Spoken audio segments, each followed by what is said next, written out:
আসসালামু আলাইকুম প্রিয় দর্শক, অন্য মঞ্চের আলাপচারিতায় আপনাদের সকলকে আমন্ত্রণ জানাচ্ছি। আমি যে বলেছিলাম পরতে পরতে গভীর চক্রান্ত, সেই চক্রান্ত কিরম ভাবে গঠিত হয়েছিল শেখ হাসিনার আড়ালে, চোখের আড়ালে, এবং স্বরাষ্ট্রমন্ত্রীর চোখের মানে সামনে, অথচ তার অজ্ঞাতে। আমি বলছিলাম, কালকে বলেছিলাম যে পটনের পটভূমিকা যেটা রচনা হয় সেটা কিন্তু একেবারে স্বরাষ্ট্রমন্ত্রী আসাদুজ্জামান খান কামালের বাড়িতে। সেখানে রাত্রিবেলা একটা করে মিটিং হতো।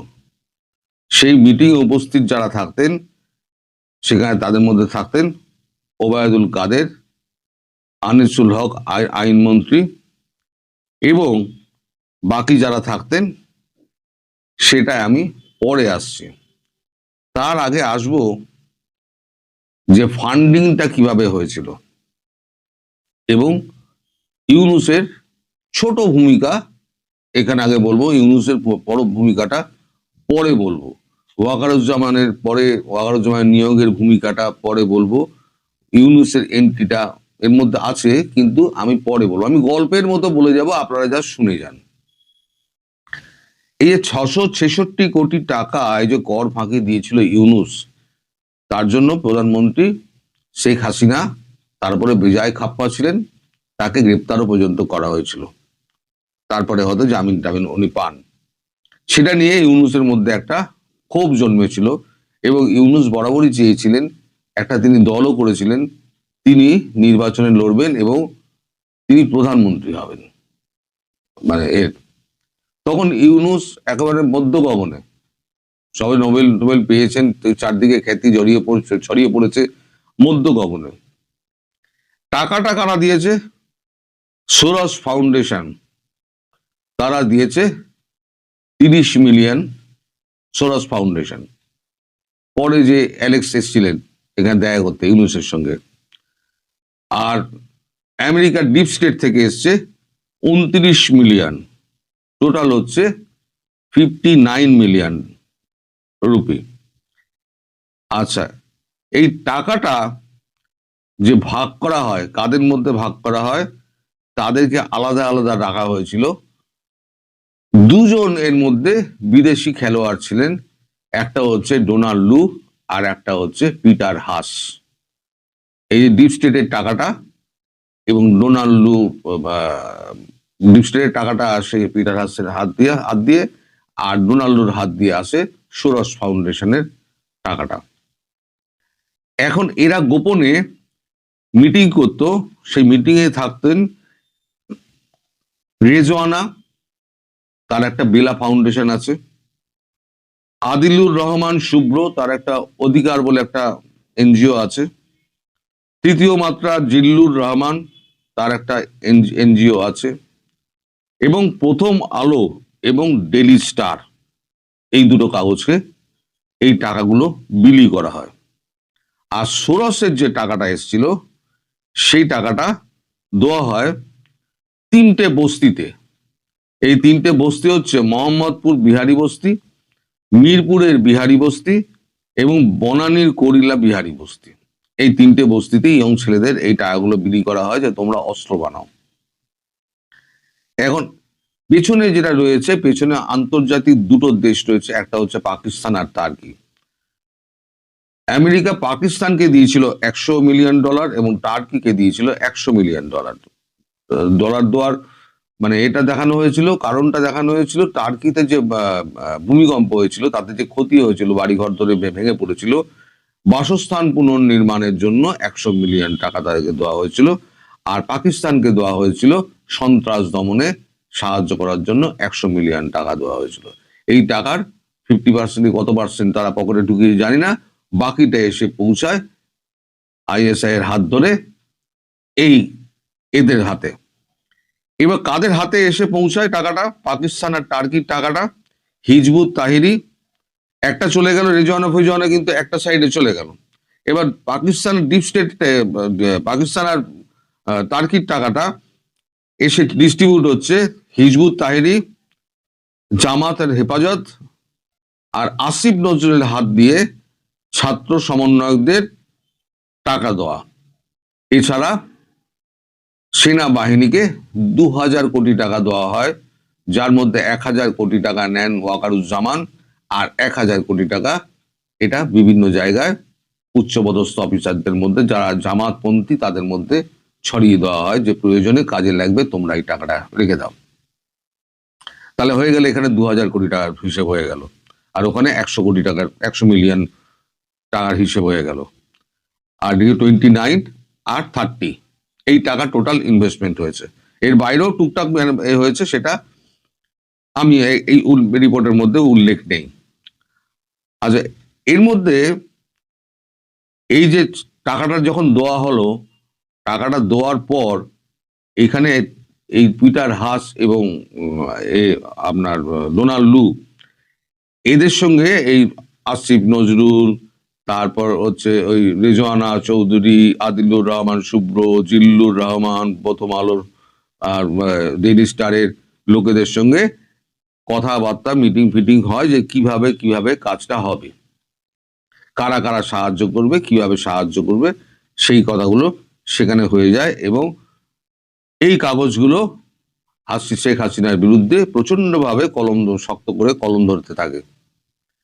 সেই সময়তে যখন আন্দোলন যখন এবার দানা বাঁধছে, যখন টাকা পয়সার মানে হয়ে গেছে, ডিস্ট্রিবিউশন হয়ে গেছে, বস্তিবাসীর মধ্যে ডিস্ট্রিবিউশন হয়ে গেছে, তারা অস্ত্রফস্ত্র বানিয়ে ফেলেছে, তারা মাঠে নেমে কাটাকাটি শুরু করে দিয়েছে। এটা হচ্ছে আপনার জুলাই মাসে আর একটি ঘটনা ঘটে, যেখান থেকে এই আন্দোলনের এই মানে বলে এক দফা দাবি, যেটা পদত্যাগের দাবি, এক দফা দাবি প্রথমে শুরু হয়েছিল যে শেখ হাসিনা তাকে পদত্যাগ করতে হবে, সেটাকে বহুমুখী করে দেওয়া হলো। কিভাবে? সেটাও একটা প্ল্যান করে।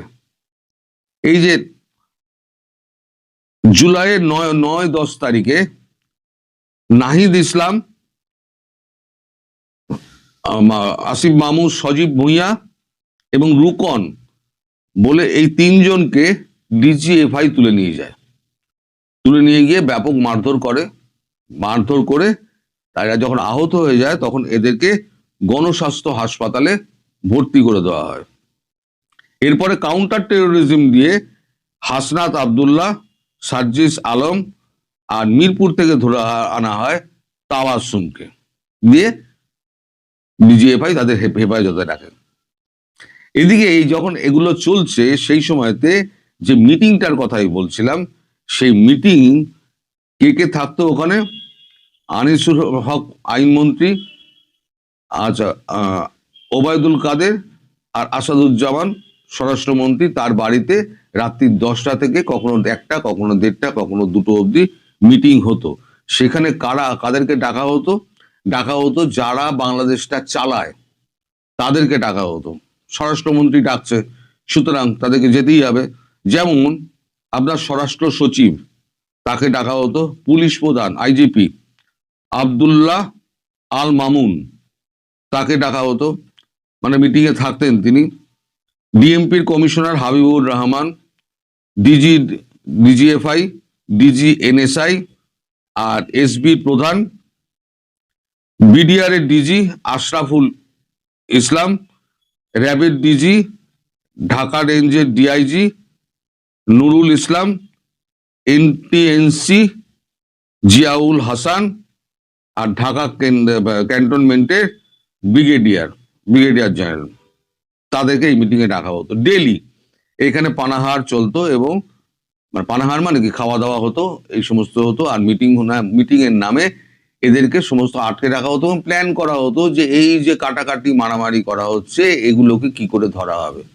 এখানে কিন্তু ওয়াকারুজ্জামান নিজে থাকতেন না, তিনি এই সমস্ত প্রতিনিধি পাঠাতেন। এই যে ব্রিগেডিয়ার, তিনি সমস্ত খবরাখবর ওয়াকারুজ্জামানকে গিয়ে সব ফাঁস করতেন। তাকে প্ল্যানফুলি এখানে পাঠানো হয়েছিল, মানে ঢাকা ক্যান্টনমেন্টের যে ব্রিগেডিয়ার জেনারেল। এইখানে সমস্ত যা মিটিং এ যা সমস্ত হতো, পরবর্তী সকালবেলাতে যে এই ভোরবেলাতে এই যে লোকগুলো বস্তিবাসী যারা হাঙ্গামা করছে তাদেরকে অ্যারেস্ট করা হবে, এই সমস্ত যখন হতো, সেই সময়তে ভোরবেলাতে এদেরকে যখন ধরার কথা থাকতো তখন দেখা যেত পুলিশ ভোরবেলা 5টার সময় ঘুমিয়ে পড়েছে, কারণ তারা তো পুলিশের কর্তারাই তো রাত্রিবেলা 2টো 2:30 বাড়ি ফিরেছেন, তারপরে তো খেয়েছেন দিয়েছেন শুয়েছেন, 10টার সময় ঘুম থেকে উঠেছেন, তারপর যখন অর্ডার দিয়েছে গিয়ে দেখে সমস্ত খালি।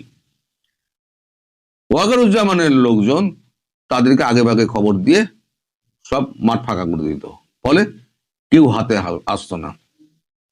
এবার এদিকে ডিজিএফআই এর মানে হাতে রয়েছে তখন কাকে কে 6 জন: নাহিদ ইসলাম, সজীব ভুঁইয়া, 26 অক্ষরের নাম, আচ্ছা রুকন, হাসনাত আব্দুল্লাহ, সার্জিস আলম আর তাবাসসুম, এরা তখন ডিজিএফআই এর হাতে রয়ে গেছে। এই 25-26 জুলাই নাগাদ ওই মিটিং এ ডাক পড়লো হারুন অল রশিদের নামে, রশিদকে।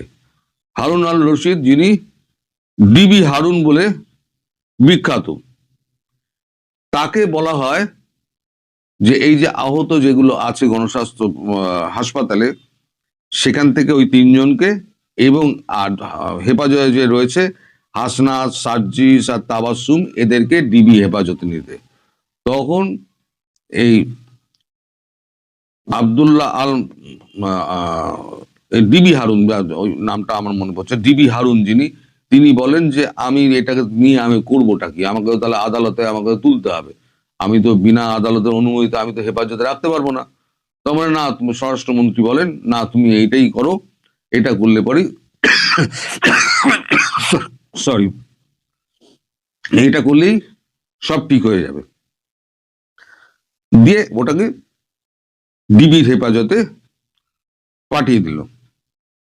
এইবারেতে শেখ হাসিনার কাছে যখন ওয়াকারুজ্জামান যাচ্ছেন, তার আগে ফিল রেডি করে রাখছেন কে, এমএসপিএম, যিনি প্রধানমন্ত্রী নিরাপত্তা দেখেন, সেনা অফিসার মেজর জেনারেল কবির।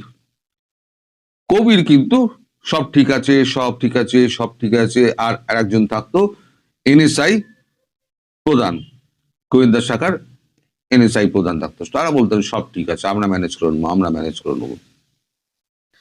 এইবার যখন এই 5-6 দিন হয়ে গেল, এবার ডিবি হারুন আর রাখতে রাজি হলেন না, বললেন যে আমি আর রাখতে পারবো না, 6 দিন হয়ে গেছে, আমার পক্ষে আর হেফাজতে রাখা সম্ভব নয়, এদেরকে আমি ছেড়ে দিতে হবে।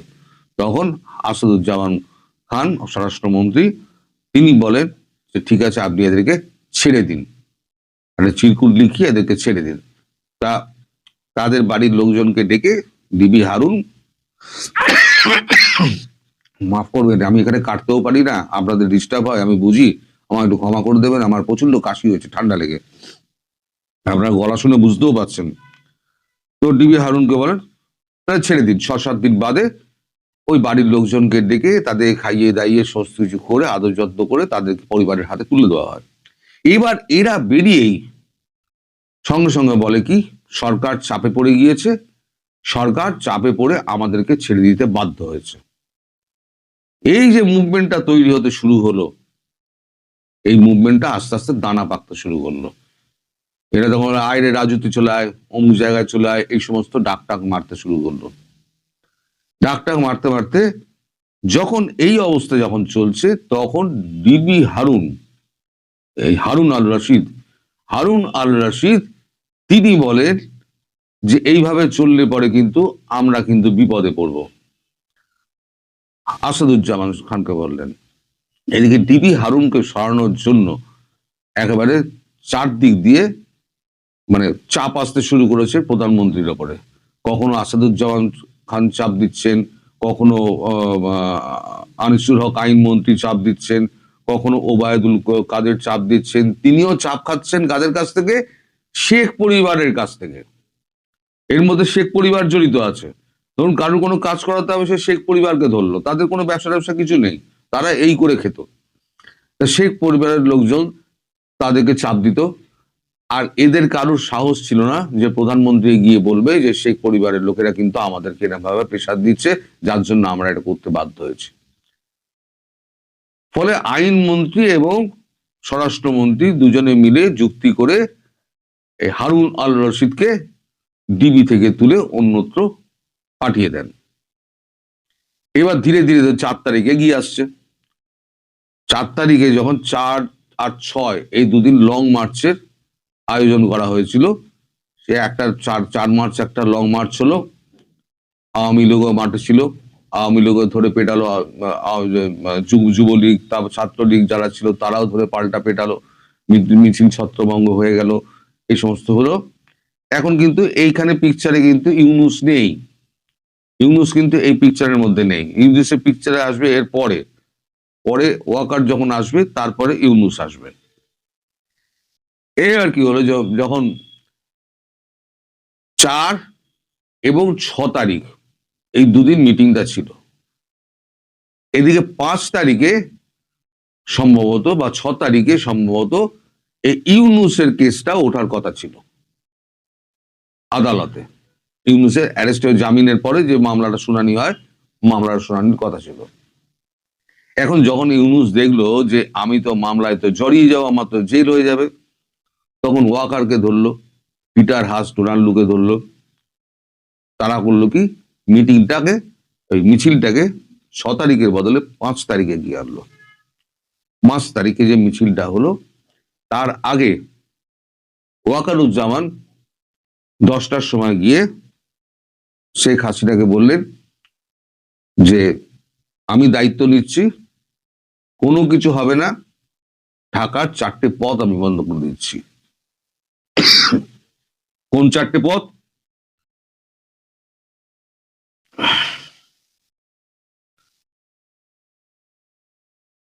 এক মিনিট ধরুন, আমি হারিয়ে ফেলেছি।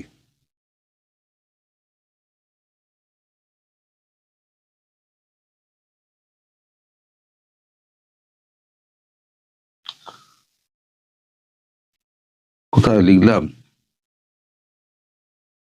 যে এত লেখা না, ছোট ছোট ছোট ছোট ছোট ছোট ছোট ছোট করে সমস্ত লিখে রেখে দিয়েছি, এর মধ্যে কোথায় হারিয়ে গিয়েছে।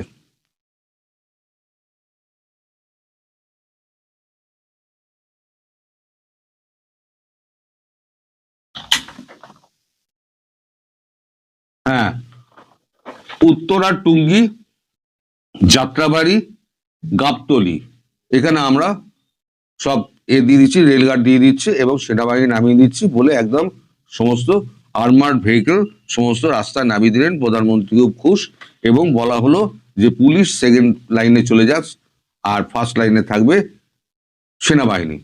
তা সেনাবাহিনী ফার্স্ট লাইনে থাকতে গিয়ে একটা পুলিশ ভাবলো যে ঠিক আছে, সেনাবাহিনী যদি সামনে নেয় তাহলে আমাদের উপরে আর চাপ পড়বে না। সেনাবাহিনীও সামনে এগিয়ে গেল, পুলিশ পেছনে চলে এলো। এবার যখন পুলিশ পেছনে চলে এলো, তখন মিছিল অনেক এগিয়ে আসছে। প্রথম সেনাবাহিনী কি করলো, ওয়াকারুজ্জামানের নির্দেশে প্রথম এই আপনার এই গাবতলীর রাস্তাটা খুলে দেওয়া হয় প্রথমে, তারপর রাস্তাটা খুলে দেওয়া হয় উত্তরা, টুঙ্গি, তারপর যাত্রাবাড়ি, এরকম পরপর পরপর একটা একটা করে দেওয়া হয়। তারপর কাকুলি মোড়ে, বনানী কাকুলি মোড়ে যে লাস্ট এটা ছিল, সেটাও খুলে দেয় সেনাবাহিনী। না, কাকুলিতে পরে আসছি। এই জায়গাগুলো প্রথম প্রথম হয়। এবার পুলিশ যখন দেখছে, পুলিশের আইজি যখন দেখছেন, পুলিশের আইজি এই যে আব্দুল্লাহ আল মামুন, তিনি যখন দেখছেন যে সব তো একবারে হুড়ুর করে ঢুকে আসছে, সেনাবাহিনী সব খুলে দিচ্ছে, তখন উনি করেন কি, হারুন আল রশিদকে ডেকে পাঠান। ডেকে পাঠিয়ে বলেন তুমি এখনই ফোর্স নিয়ে ওই কাকুলি, বনানী কাকুলি মোড়ে গিয়ে ওখানে ব্যারিকেড করো, ব্যারিকেড করে আটকে দাও। হারুন আল রশিদ ব্যারিকেড করে ওখানে আটকে দিলেন। ইতিমধ্যে একজন মেজর জেনারেল তিনি গিয়ে উপস্থিত হলেন, উপস্থিত হয়ে বললেন যে আপনি এক কাজ করুন, আপনি এখান থেকে চলে যান, আপনাকে নির্দেশ দেওয়া হচ্ছে, আপনি এখান থেকে চলে গিয়ে আপনি অন্যত্র কোথাও গিয়ে থাকুন, আমরা ব্যাপারটা সামনে নিচ্ছি। তিনি জোর করে প্রায় তাকে গাড়িতে উঠিয়ে ওখান থেকে পাঠিয়ে দেওয়া হয়। তিনি তখন মানে এতে তো নেই, পুলিশের ঠিক তখন সবে তার ট্রান্সফার হয়েছে, তিনি তখন খুব চাপে আছেন যে প্রধানমন্ত্রীর নির্দেশ কিনা তিনি বুঝতে পারছেন না, ফলে তিনি গাড়িতে উঠে তিনি বেরিয়ে চলে যান। তিনি বেরিয়ে যাওয়ার সঙ্গে সঙ্গে সেনাবাহিনী বলে পুলিশ তোমরা চলে যাও, আমরা দায়িত্ব নিয়ে নিচ্ছি। যখন দেখলো সেনাবাহিনী দায়িত্ব নিয়ে নিচ্ছে, পুলিশ তখন করলো গিয়ে পুলিশ খুলে দিল। পুলিশের তখন মনোবল কিন্তু আস্তে আস্তে আস্তে আস্তে ভাঙতে শুরু করে দিয়েছে। কারণ পুলিশ আগে ডিফেন্সিভ মোডে ছিল, অফেন্সিভ মোডে ছিল। যখন সেনাবাহিনী যখন গেটগুলো খুলতে শুরু করে দিয়েছে, তখন কিন্তু পুলিশ কিন্তু ডিফেন্সিভ মোডে অলরেডি চলে গিয়েছে, যে আমাদের কাছে কিছু হাত আর কিছু নেই।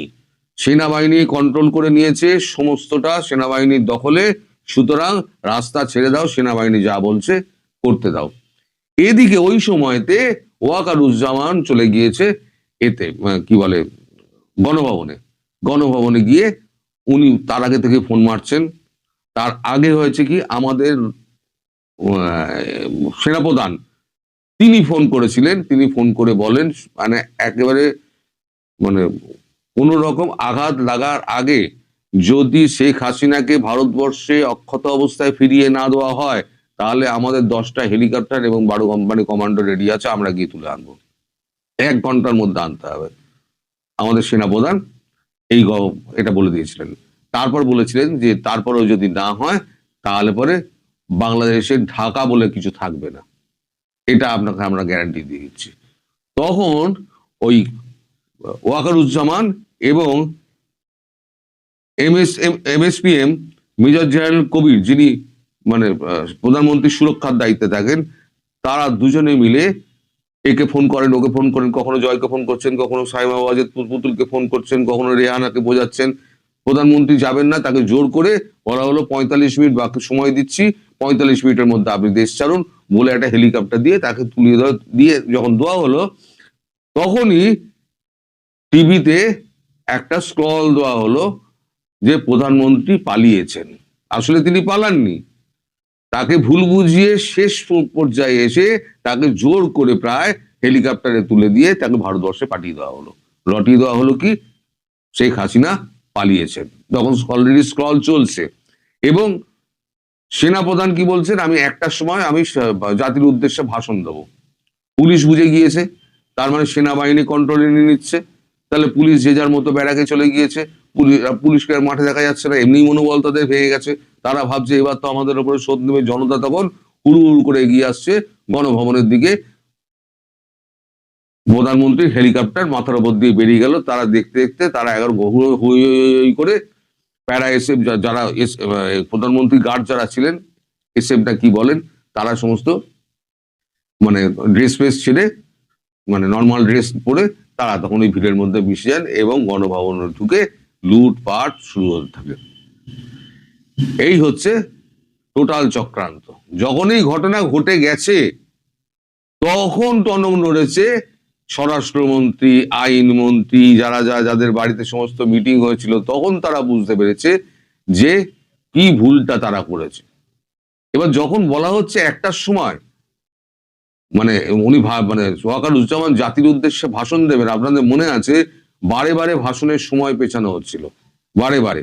তার মানে সময় দেওয়া হচ্ছিল যে তোমরা আরো লুটপাট চালাও, ঢাকার আশেপাশে আওয়ামী লীগের যত নেতা মন্ত্রী বাড়ি আছে সমস্ত কিছু একদম করে দাও। তার আগে একটা গুরুত্বপূর্ণ কথা বলতে আমি ভুলে গিয়েছি। শেখ হাসিনাকে বোঝানো হয়েছিল, ওয়াকারুজ্জামান বুঝিয়েছিলেন যে আওয়ামী লীগকে আপনি ঘরে থাকতে বলুন, আমি চাই না কোনো রক্তপাত হোক, আমি অবস্থাটা সামলে নেব। শেখ হাসিনা ওই জন্য আওয়ামী লীগের কাউকে কিছু বলেননি। যে যখন সেনাপ্রধান আমায় পরামর্শ দিচ্ছেন, তখন তারা ঘরে থাকুক, সত্যি তো রক্তপাত এড়াতে হবে। তিনি বলেছিলেন আমি রক্তপাত চাই না, তাতে যদি আমার প্রাণ যায় যাবে। ফলে আওয়ামী লীগ জানতেও পারেনি। আওয়ামী লীগ যে যার ঘরে যখন ঘটনা ঘটে গিয়েছে, তখন আওয়ামী লীগের আর কিছু করার নেই। আওয়ামী লীগের লোকেরা তখন পালাতে আরম্ভ করেছে, পুলিশও পালাতে আরম্ভ করেছে। তখন থানা জ্বালাচ্ছে, অস্ত্র লুট হচ্ছে, মানে সমস্ত দেশটা অরাজক করে ফেললো। এই করতে করতে 4টের সময় উনি 4টে না 4:30 সময় ওয়াকার ভাষণ যখন দিলেন, তখন গণভবন শেষ।